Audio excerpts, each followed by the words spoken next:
Well, hey there, it's Monday and time for another Monday Mastery. And I'm dating coach and author Rick Sodebeer. And I'm here to talk about dating and relationships and all that kind of fun stuff. And as you can see, I'm in my RV, and I am now I've migrated south to Foley, Alabama, which is about 45 miles from Mobile. So we're right on the Gulf and just having a grand time. It was in the mid 60s today, so I am so glad that I'm not dealing with the cold and snow that some of you all have had. Hey, Addie, thanks for joining in. Happy Monday to you as well. And so one of the things that one of my Dating Made Simple Academy students had posted something in that Facebook group asking about trust and if there were any good resources to discuss trust. And I did pick up a book on trust. Hey Sheila, thanks for joining in. And it's a book called Courage to Trust, and it's by Cynthia Wall, and she's a therapist and social worker. And she did actually do a really good job in that book, and it brought up a couple of ideas about trust. And a lot of times I run into people that say I can't trust men, or I can't trust women, or I can't trust anyone. And a lot of that seems to emanate from being hurt. But the question that I have is it from being hurt, or is it from being not trusting your own instincts, not trusting your own judgment? And I've found that a lot of times people, while they can be, hey Paul, thanks for joining in. Glad to see you're here. Hope you're doing well. A lot of times trust it's a two-way street. But what I've found is that a lot of times that lack of trust comes from a lack of trust in ourselves, in our ability to make good choices, to make good decisions. And while we may blame it on others, I think if we, in many cases, if we turned inward to see what was going on and why there's such distrust, I would venture a guess that many of you would realize that you're not trusting your own decision making ability, or your own choices, because of the decisions that you've made in the past. And that can be masked by looking outward and saying, "Oh, I've been hurt. I don't trust anybody online." And I challenge most of you, or some of you, or all of you, to look at your own ability to trust. And how are you guys? Are you are you very trusting? Are you a little bit trusting? Do you have to have somebody prove themselves to you first before you trust them? And and then at what point do they prove themselves? Where is it? Where is the line? Are there tests that you're subliminally having people meet, or go through, or jumping through certain hoops? And Paul says, my late wife said I was too trusting. And explain that a little bit, Paul. Is it that I'm would I be correct in assuming that you trust everyone automatically, until they prove you wrong? And Addie says, I was too trusting for a long time. Now I make them earn it. Okay, Addie, that's awesome. What do they have to do to earn your trust? And Paul says, yes, absolutely. And Paul, for the most part, I'm very much like you. I basically trust people until they prove me wrong. And then when they're done, or when they've done something to break my trust, then I'm done. Hey Jill, thanks for joining in. And for Jill, or for Addie, she says, time. Actions speak louder than words. Okay. Define that a little further. How much time? Is it 3 months? Is there a timeline that you have to see them in action for 3 months, 6 months? They have to do all the right things for a certain length of time, or is it just a feeling that you get that after a certain amount of time that you've been together or been talking or been hanging out together, that you feel that their actions are consistent with their words? And I'm going to jump ahead a couple of you here. I'll catch up here in just a minute. Addie says, probably around 3 months. Okay. Sheila says, I'm a little trusting. I have to just give it time to see what type of person they are. Okay. And Paul says his trust probably comes from his small town upbringing. Yeah, I can understand that. And Addie says it's a feeling after 3 months that she feels. Interesting. And Sheila says, I've been hurt before, so I do give people a chance. A couple of months should tell. And okay. And Sheila, just out of curiosity, are those people that hurt you, are they ones that you were just starting to date, or just starting to become interested in, or had they been in your life for a while and then broke your trust? And the reason I'm asking is that I'm trying to figure out where the trust no trust line comes. And this is and I don't know that there's any right or wrong answers. We all have our own line. We all have our own our own breaking points, I guess, that you cross this line and we're done, or if you dot all the I's and cross all the T's, then after a certain amount of time, then we're okay. But what if in Addie, I'll direct this to all of you, but to Addie's point, she said about 3 months, and as long as all of the the actions follow, the actions are commensurate with the words.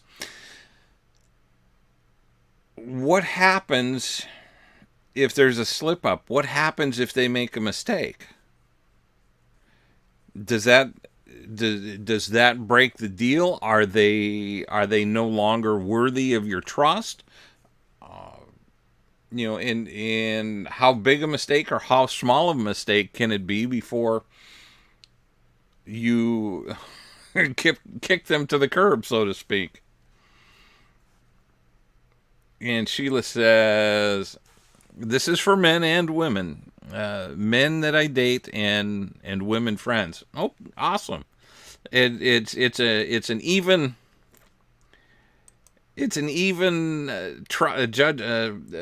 trust judgment. And Addie says it depends on what it was. Okay. And Jill says, "Is everyone going into these relationships with a negative balance on trust? I think you need to have a healthy mindset on trust before you date, and not put your past hurts on a new person." Oh, that's absolutely correct. That's awesome. That's a great observation, Jill. And that's in my course. That's one of the things that I talk about, is being emotionally healthy before you start dating, because it's so easy to start dating and to project past problems onto the new person you're dating. And I had to, with a couple of different people that I've dated, I had to remind them that I was not their ex, because in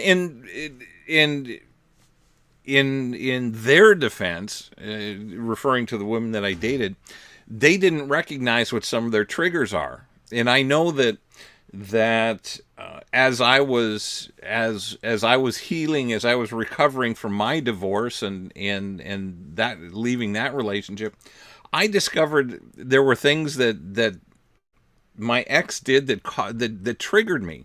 And if someone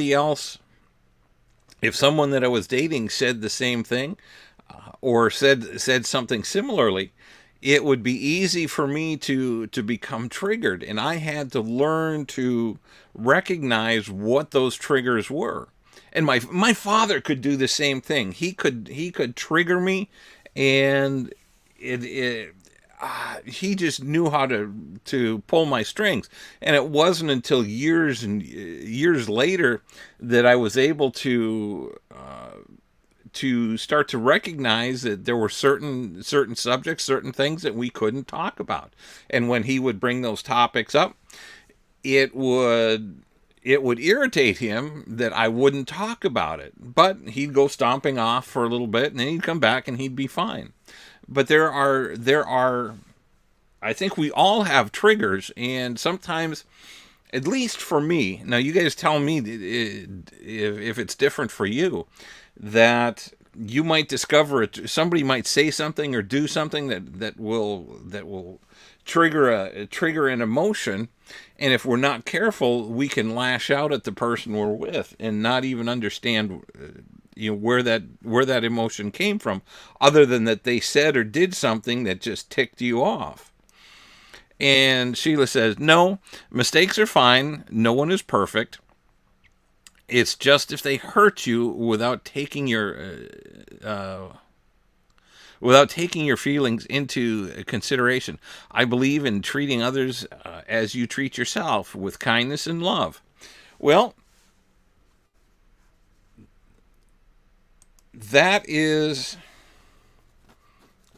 I like that, Sheila.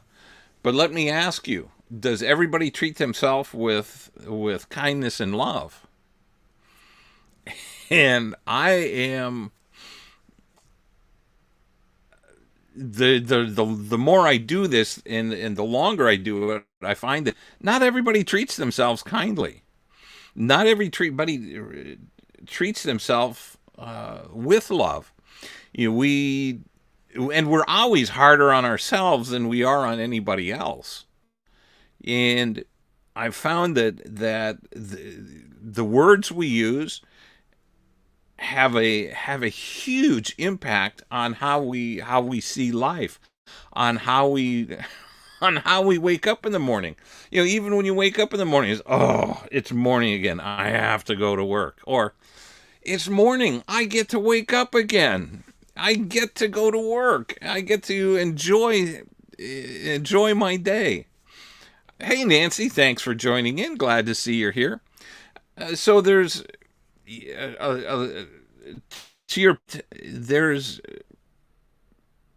the and I understand that no one is perfect, and I appreciate that. It's Sheila. It's. Do you think everybody's treating themselves with love and kindness? And what are the and that can go back to some of the stories we tell ourselves. What are the stories? I'm not good enough. I'm not thin enough. I'm not smart enough. I'm not rich enough. Is that and you'd be surprised how many people convince themselves of or keep telling themselves of those things, and then it's a self-fulfilling prophecy. So is that treating yourself with kindness and love when you use those kind of words? Or there are no good men left. There's all the good women are taken. There's and I can go on and on and on with that. And when you convince yourself of those things, they become self-fulfilling prophecies. And to avoid that, you need to, and this is where what Tony Robbins has dubbed transformational vocabulary. You change your words, you can change your attitude, and you can change your outlook on life. You can change your your success path in whatever success means to you, whether it's success in dating or success in work or success with family. Hey, Sharon, thanks for joining in. Sheila says, no, they're not treating themselves kind. Okay. And that's a lot of times. And Sheila, I'm going to ask you this since you brought up the treating yourself kindly. Do you think if somebody mistreats you, that it's an outcropping of them not treating themselves with kindness, or taking loving care of themselves? And anybody else can answer that too. That's not just for Sheila. And we're getting kind of deep and philosophical here. Paul says, usually if you're critical to yourself, you will be critical to others. Well, there you go. That's Paul. I didn't even read your comment, and that was the question that I was asking. And it's the funny thing is, all of this stuff, everything from trust to treating yourself well to the words you use to speak of yourself, they all intertwine. They all mesh together to create the impact in life that. Hey, Phil, thanks for joining in. They interlock, and all of these things impact your day-to-day life, whether you realize it or not. It can have a significant impact on how you view life, how you view success, and however you view it, whether it's in dating or family relations or business or whatever. The words you use can have a significant a significant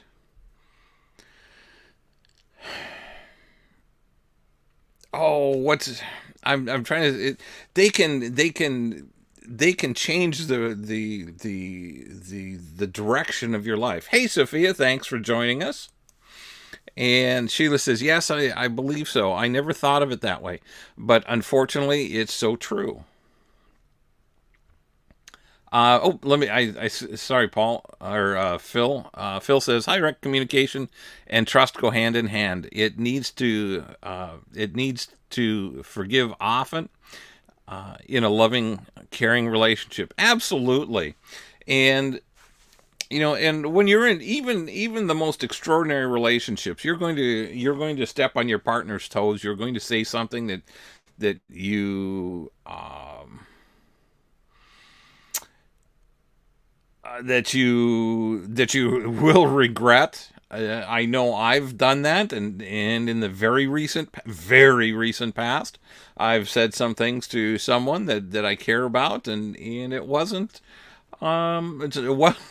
wasn't one of my better moments. It's not something I could be proud of, and it's so.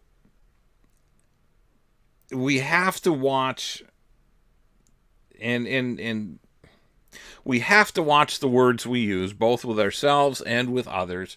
We have to figure out what our triggers are, and when we figure out what our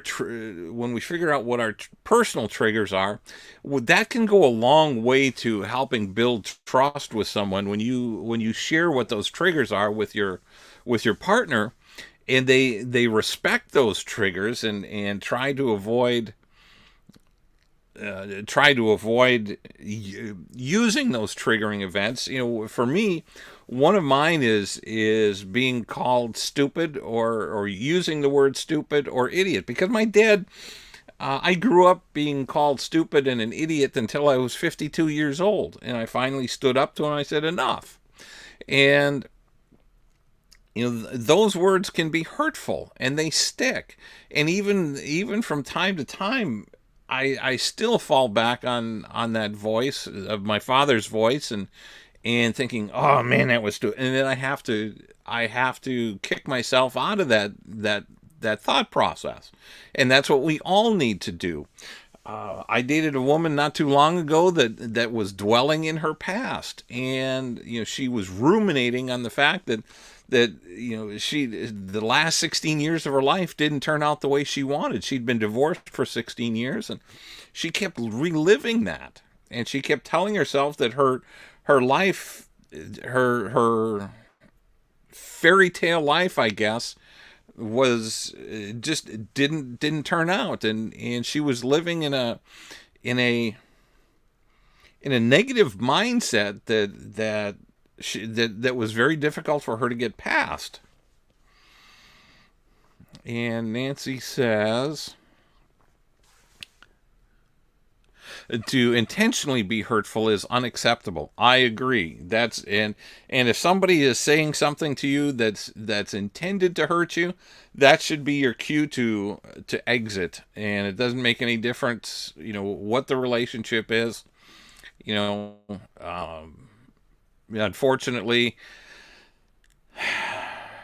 if you're married, that's becomes a little more difficult. But if you're in a dating relationship, it doesn't make any difference how long you've been together. And Nancy, let me ask you this, Nancy, because this thought just came to mind, is if.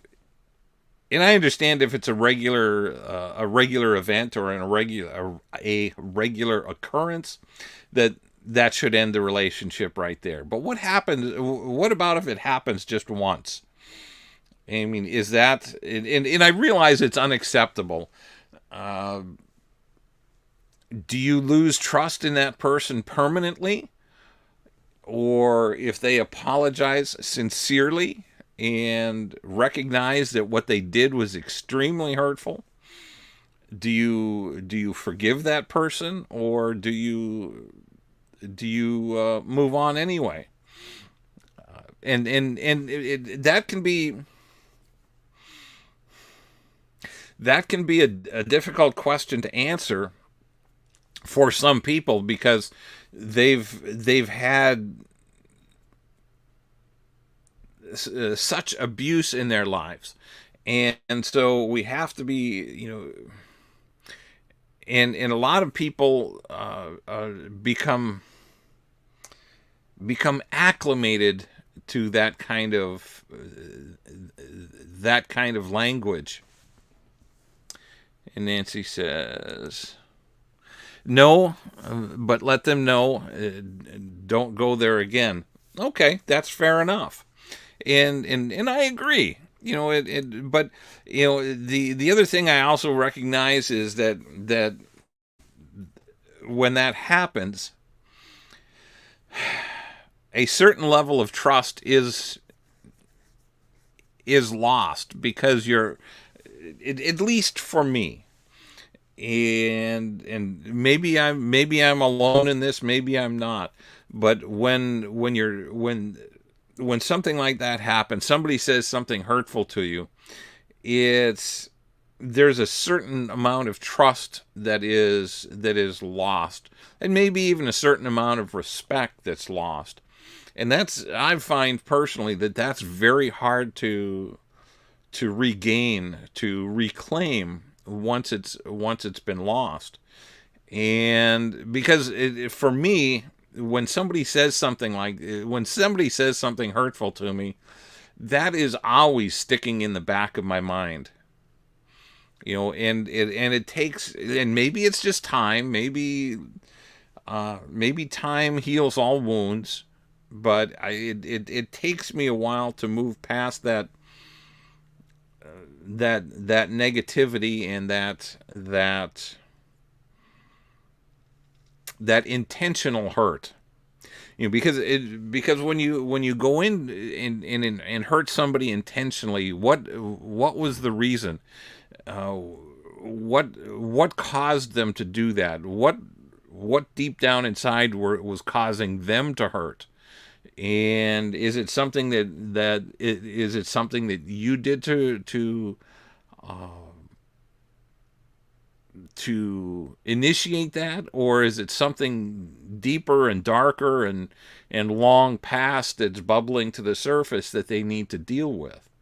So there's a lot of issues there and a lot of things to consider before lashing out at somebody, because our natural tendency is to want to lash out and retaliate.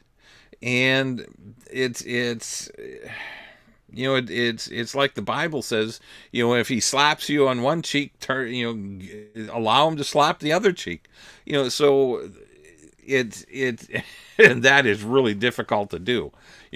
Hurt me. Let's see you do it again. How many of us sit around just waiting for that to happen? That's it's one of those things that and that's why I said this stuff all intertwines so much. There's so many extenuating circumstances, so many threads that can lead to somebody saying something that doesn't. Hey, Geneva, thanks for joining in. Glad you're here. There's so many threads that can lead off to other areas that cause people to say the things they do, react the way they do, and rarely do we know what's lurking below the surface. It isn't until you're with somebody for 20 or 30 or 40 years that you can start to get a reasonable idea of what's lurking. But even then, the night I asked for a divorce, and we had been together for 25 years, my ex blurted out something very personal to her that after 25 years I had never known, that she hadn't shared with me. And it was something very personal, and I'm not going to get into it here, but it was something that rocked the whole conversation. I mean, it just shook the foundation of the conversation, and it was like, whoa, where did that come from? And we were able to get her some help for that, and some counseling for that situation, and for her to deal with that. Unfortunately, it was too late for our marriage. So there are things that people may say that you have to sometimes pause and wonder, or even ask, where did that come from? Why was that important for you to say? What triggered that? And try to dig a little deeper. And if you find that there's some long buried underlying issues, good counselor, it can go a long way to help you through that. So these are just some of the things that happen to break our trust. And once and again, at least for me, I'm a very trusting person. So I trust you from the beginning. But if you break that trust, and yeah, that might be a little naive, a little bit childish, or not childish, but yeah, probably more naive than anything. I'm kind of like, I'm kind of like Paul, that you have my trust until you break it, and once you break it, oh brother, it's hard to get back. So uh,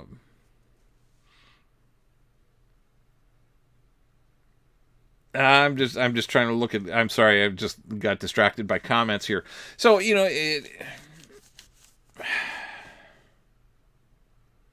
it's a difficult situation, when somebody breaks your trust, and and that's why when you're married and somebody breaks that trust, especially breaks the marital bonds, it becomes hard to forgive them, because of the commitment.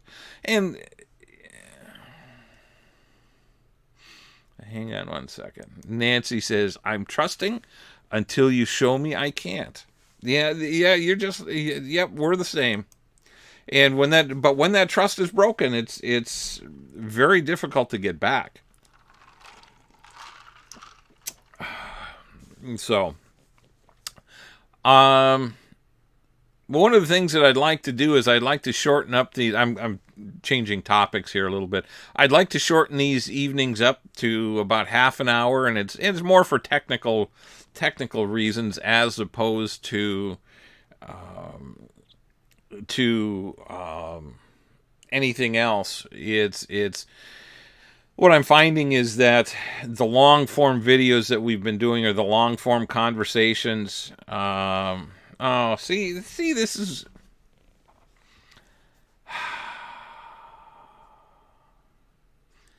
Okay, hang on. We're being spammed here. Okay. Yeah, we just had somebody on. I don't know how many of you could see that. We had somebody on YouTube join us and started spamming us, and so had to block them.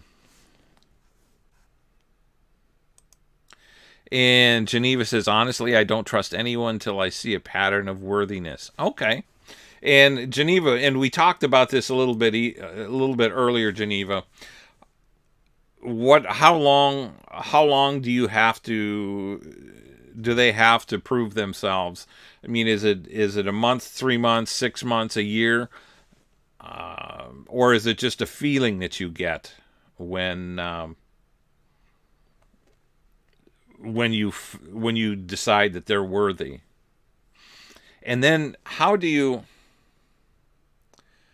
then, as you're dating, and this can be for everyone, as you're starting to meet people, do you automatically meet them and mistrust them? And how does that impact dating and getting to know somebody?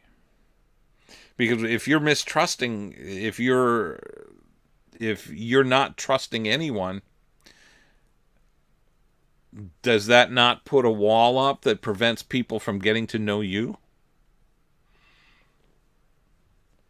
And you all can answer that, but it's directed specifically at Geneva. And we did talk a little bit about this earlier, Geneva. So, but I'm happy to cover it again, because it's and the question I would have is it because the you don't trust anyone up front, or is it that you ultimately don't trust your ability to choose wisely?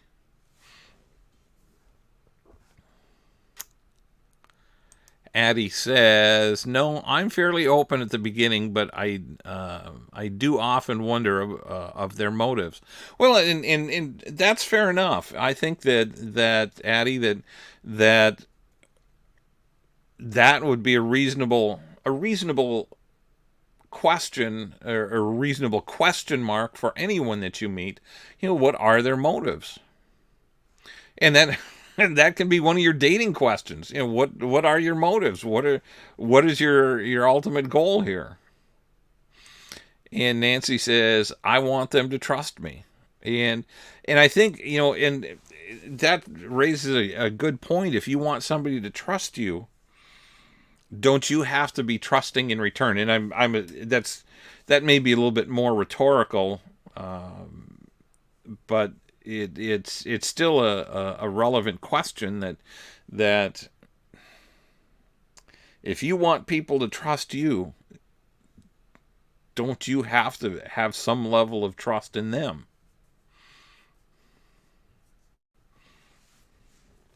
So anyway, um, if Geneva wants to shoot in a comment there, or anybody else can shoot in a comment while I'm kind of wrapping things up here. Again, I want to I've wanted to try a little shorter form video. The long forms that we have been doing, roughly 50 to 70 minutes. And they're fun, they're informative. I enjoy doing them, but I'm looking at seeing how we can get more views and greater reach in talking to people. So anyway, with that, unless anybody has any other comments, we'll wrap it up for tonight. And I'm going to wish you all a very happy Thanksgiving. I hope it's safe. I hope you're going to do exactly what you want to do for Thanksgiving. Some of us get roped into doing things that we don't really want to do. Hang on one second before I get too far. Geneva says, I'm not sure on a time frame, but I think it'd be, because of my 20 plus year relationship, probably still guarded on it. I understand that, and that takes time, and it takes time to move on from that, Geneva. But I think there has to come a time when you do trust somebody, and you do, because I think when you have your when you're on guard, it makes it much harder for somebody to get to know you and to open up.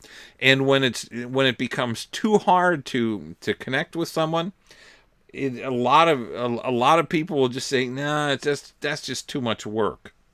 So just keep that in mind, and we can pick up this conversation where we left off. So I will wrap it up tonight, and I wish you all a happy Thanksgiving. Thanks, Addie. And one more from Geneva. I love your advice on, if you want them to trust you, you must trust them. Absolutely. And I'm not saying you have to trust them with your bank account and everything else, but I think there has to be a certain level of trust that you walk into any potential relationship with. But if they break that trust quickly, move on. And but I think, again, the walls that you build to protect your heart are going to be the same walls that keep out the love that you're seeking. So with that, I wish you all a very happy Thanksgiving. If you're traveling somewhere, safe travels. And I will see you next Monday for Monday Mastery right here. And I'll still be here in Foley, Alabama, and I'll probably be here until March, and just enjoying the warmer weather. So anyway, have a great evening, everyone. I love you guys. Thanks for your great comments, and I will see you next week.